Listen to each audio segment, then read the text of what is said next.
This is Informer News, your voice of the people. Timeline is Monday the 24th of December 2012. Welcome along, my friends, to another edition of Informer News. Coming up in this week's broadcast, the vote. You now have the opportunity to decide on the future of Informer News, plus a secret space program, Mars and the Nibiru link, conflicting information about what's really going on the Martian surface, plus the royal hoax call. You remember those two Australian presenters that did a hoax call to the hospital where Kate was being treated for severe morning sickness due to her pregnancy, and the dire consequences that had for that young nurse who allegedly committed suicide.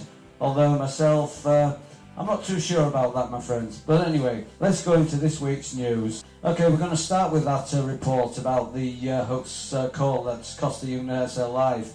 The following information was reported on the following website, www.thetruthseeker.co.uk.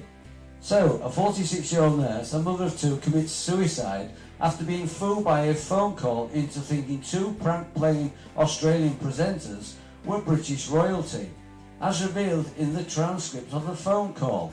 She didn't reveal anything that could seriously embarrass the royals, and the hospital managers didn't even reprimand her either. After all, she did absolutely nothing wrong. Yet days later, the mother of two is found dead after committing suicide over the incident, apparently. So why did she commit suicide over this incident, if indeed she did commit suicide? It certainly seems an overreaction, but if nothing else, her suicide will deter others from trying to embarrass the royals. After all, it's not something the senior members of the Royal House of Windsor take lightly, as Princess Diana discovered to her cost. So why would a 46-year-old nurse and mother of two commit suicide over something as inconsequential as this? Don't you think that her two children and the prospects of raising them would be more important to her than the embarrassment of being fooled by a prank phone call? The outcry alone is enough to raise suspicions that this is being orchestrated.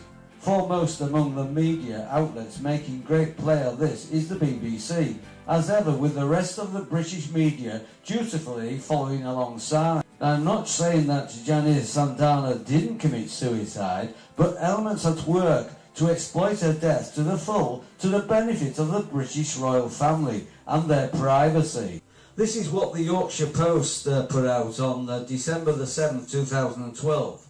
The Duke and Duchess of Cambridge were deeply saddened today after a nurse who was duped by hoaxers in a call to the hospital treating pregnant Kate apparently took her own life. Janith Saldana was found at an address near the King's Edward V11 Hospital in London this morning. She had been the victim of two Australian radio presenters who impersonated the Queen and the Prince of Wales to obtain a condition update on Kate, who was suffering from severe morning sickness at the private hospital. In a statement, St James Palace said the Duke and Duchess of Cambridge are deeply saddened to learn of the death of Janith Saldana. The Royal Highnesses were looked after so wonderfully well at all times by everybody at King Edward's V11 Hospital, and their thoughts and prayers are with Janith Saldana's family, friends and colleagues at this very sad time. The hospital said in a statement, "We can confirm the tragic death of a member of our nursing staff, Janith Saldana." Janith has worked at the King's Edward V11 Hospital for more than 4 years. She was an excellent nurse and well-respected and popular member of staff with all her colleagues. We can confirm that Janith was recently the victim of a hoax call to the hospital.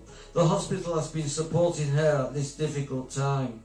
Hospital Chief Executive John Lofthouse said, "Our thoughts and deepest sympathies at this time are with her family and friends. Everyone is shocked by the loss of a much-loved and valued colleague." Scotland Yard said the death was not being treated as suspicious. Lord Glenarthur, the hospital chairman, said this is a tragic event. Janith was a first-class nurse who cared diligently for hundreds of patients during her time with us. She will be greatly missed. Now for what transpired between the two Australian presenters and the hospital staff. Christiane, Let's give the hospital a call and see if we can get Kate Middleton or maybe even Prince Wills on the phone tonight. So the number is going in.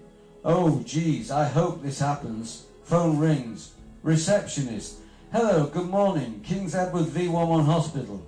Greg, Queen's voice. Oh, hello there. Could I please speak to Kate? Please, my granddaughter. Receptionist. Oh yes, just hold on, ma'am. Greg. Thank you. Christian. Are you putting us through? Greg. Yes. Laughter. Christian. If this has worked, it's the easiest prank call we have ever made. Your accent sucks. By the way, I just want you to know. Laughter. Greg. I'm not used to playing 80-year-olds. Phone connects. Kate, my darling, are you there? Nurse. Good morning, ma'am. This is the nurse station. How may I help you? Greg. Hello. I'm just after my granddaughter, Kate. I want to see how her little tummy bug is going. Nurse. She's sleeping at the moment and has had an uneventful night, and sleep is good for her as we speak. She's been given some fluids to rehydrate her because she was quite dehydrated when she came in, but she's stable at the moment. Greg. Okay. Well, I'll just feed my little corgis then, barking in the background. So when is a good time to come and visit her? Because I'm the Queen, so I'll need a lift down there. Charles? When can you take me to the hospital? Charles? Christian, pretending to be Prince Charles. When will it be okay to come down and see her? Maybe in the morning or something, if that's okay. Nurse. I would suggest that any time after 9 o'clock would be suitable because the doctors will be in the morning and we'll just be getting her freshened up in the morning. I would think any time after 9 o'clock. Christian. Wonderful. Is Will still there or has he gone home? I haven't spoken to him yet. Nurse. He went home at about 9:30 last night. Actually, probably about 9 o'clock last night. Christian. Okay, lovely. But they're all okay. Everything all right? Nurse. Yes. She's quite stable at the moment. She hasn't had any wrenching with me since I've been on duty, and she has been sleeping on and off. Christian. Wonderful. Nurse. I think it's difficult sleeping in a strange bed as well. Christian. Yes, of course. It's hardly the palace, is it? Greg. It's nothing like the palace, is it? Charles. Oh, when are you going to walk those bloody corgis? Christian. Mumsy, I'll go and take the dogs outside. Greg. I need to go and visit Kate in the morning. My dear, thank you so much. Nurse. You're welcome. Greg. Thank you. Bye. Christian. Goodbye. Hang up. Laughter. Greg. She was giving us real information. Christian as Prince Charles. Mumsy, I think they believed everything we said. Greg. I'm the Queen. Bow for me. Bow for me. Christian. Bow for you and your terrible accents. To view the full transcript, my friends, go to my website, ntimes23.com, where I've posted this link.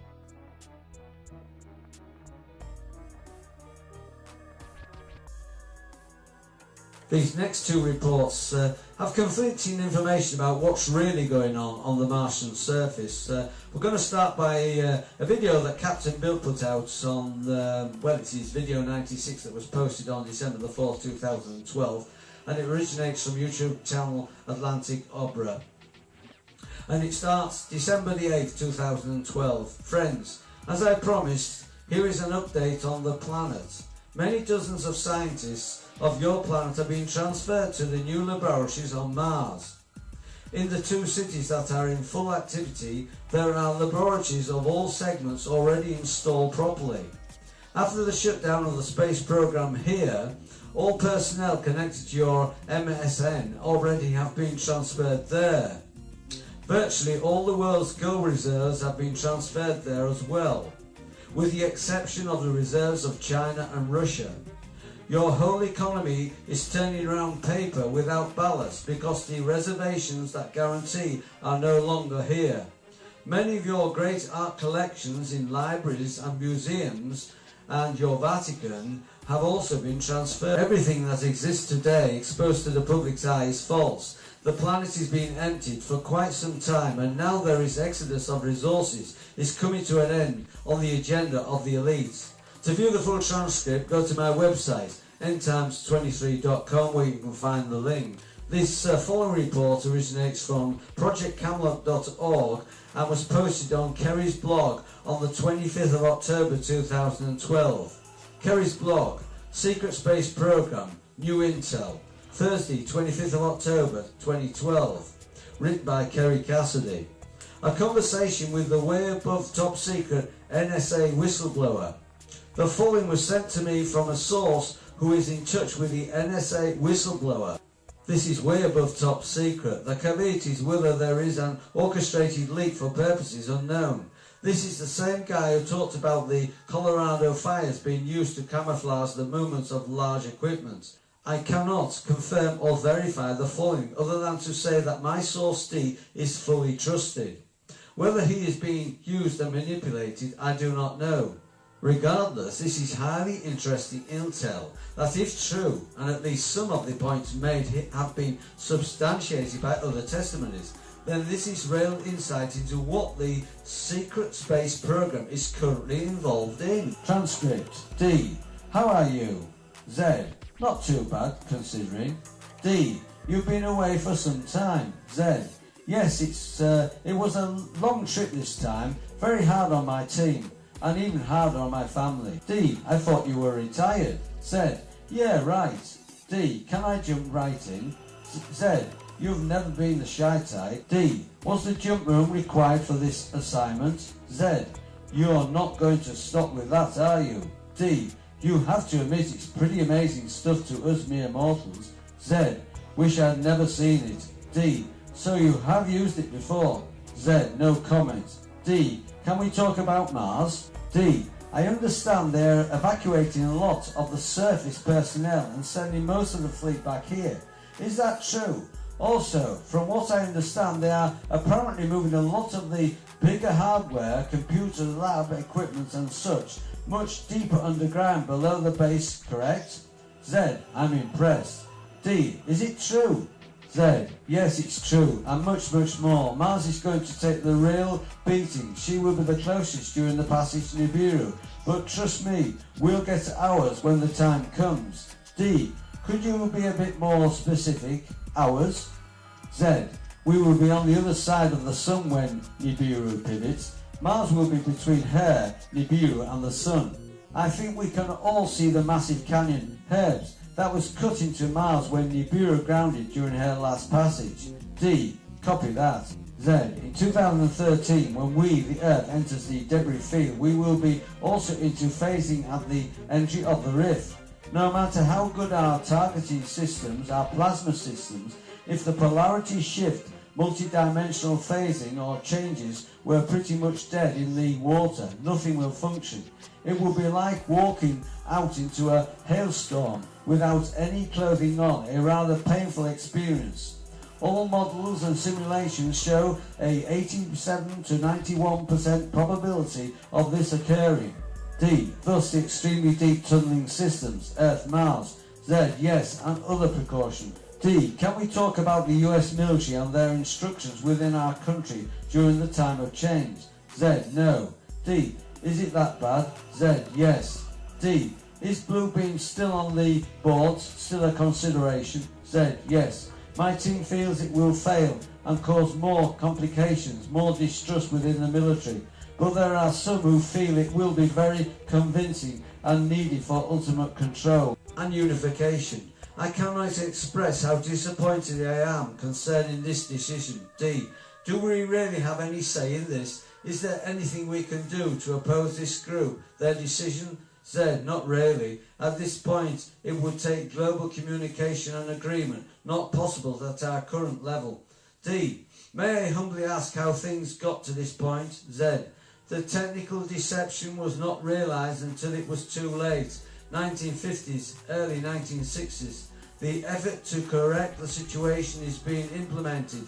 It's so complex, it's impossible to explain at this point, but extreme efforts are being made to change our alliance. Many of us have died attempting this. D. I took your advice and took pictures during sunset outside the Denver DIA area. You can clearly see the phasing energy system in the sky. Z. Try the ultraviolet spectrum system filter in 10 mg exposure. You'll be amazed at what you'll capture. I have to go. I'm sorry, I can't say more right now, but we're doing what we can. D. What else can I do? Z, at this point it's what we're all doing, trying to help. Z, take care my friend. For the full transcript, go to my website ntimes23.com where I've posted the link. And finally, well guys and gals, the 21st of December has come and gone with no destructive event occurring, which is fantastic news for all of us.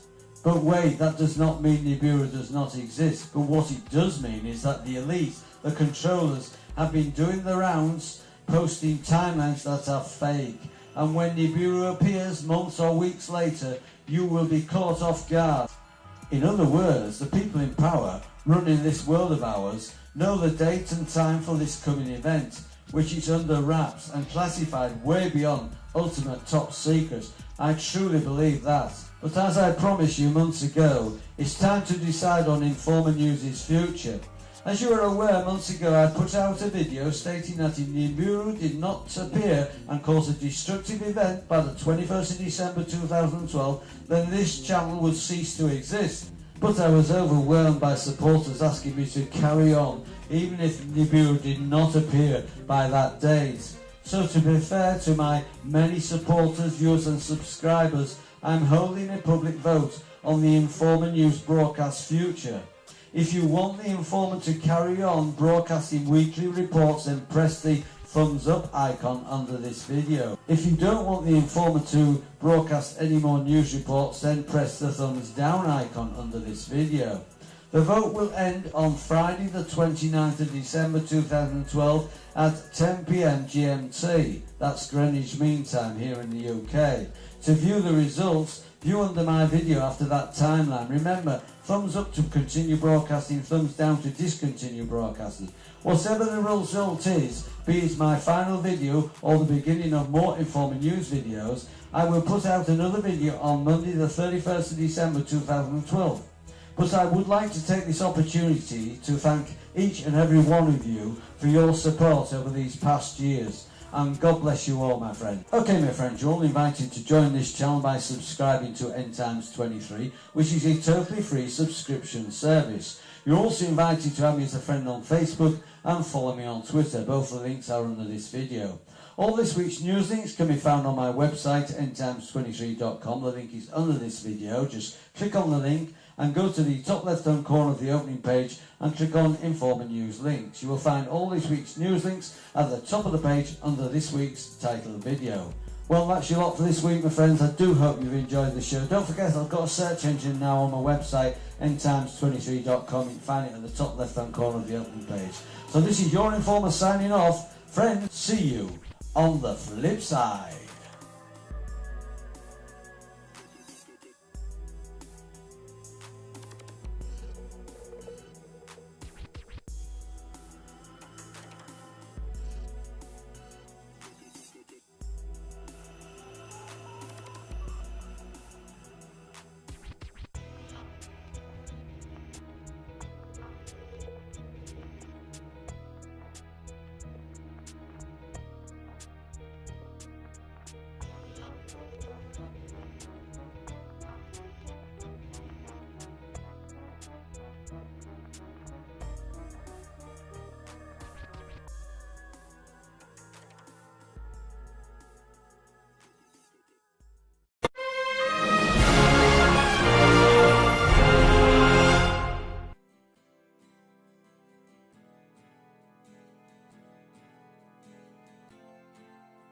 This is Informer News, your voice of the people. Timeline is Monday the 24th of December 2012. Welcome along, my friends, to another edition of Informer News. Coming up in this week's broadcast, the vote. You now have the opportunity to decide on the future of Informer News, plus a secret space program, Mars and the Nibiru link, conflicting information about what's really going on the Martian surface, plus the royal hoax call. You remember those two Australian presenters that, well, did a hoax live.